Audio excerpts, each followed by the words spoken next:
Praise the Lord. ఆదివారము November 17, 2024. ఈ రోజు దేవుని వాక్యము, తన రాజ్యమునకు మహిమకును మిమ్మును పిలుచుచున్న దేవునికి తగినట్టుగా మీరు నడుచుకొనవలెను.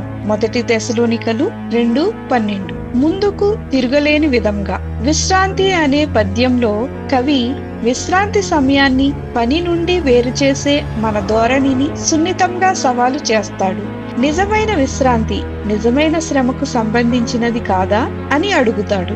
మీరు నిజమైన విశ్రాంతిని అనుభవించాలనుకుంటే జీవిత కర్తవ్యాలను తప్పించుకోవడానికి ప్రయత్నించే బదులు ఇంకా మీ వంతు కృషి చేయండి.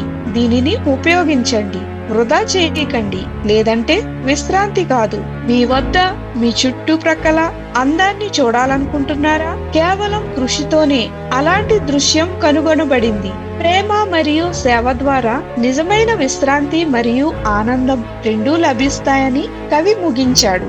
ఈ ఆలోచన తెస్సలోనికలకు పౌలు యొక్క ప్రోత్సాహాన్ని గుర్తు చేస్తుంది.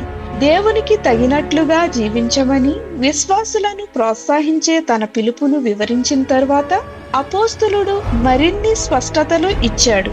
మరియు అతను చిత్రించిన అటువంటి జీవిత చిత్రం నిశ్చలమైన చిత్తశుద్ధి, ప్రేమ మరియు సేవను కలిగి ఉంటుంది.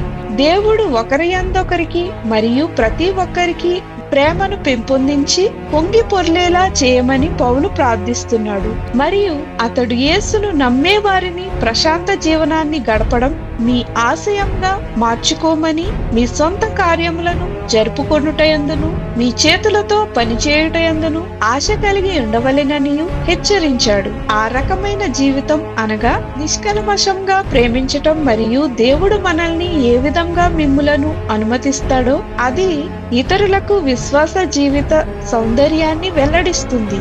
లేదా రచయిత చెప్పినట్లుగా నిజమైన ఆనందం అనేది ప్రేమించడం మరియు సేవ చేయడం అత్యున్నతమైనది మరియు ఉత్తమమైనది, ఇంకా తిరుగులేని మరియు అదే నిజమైన విశ్రాంతి.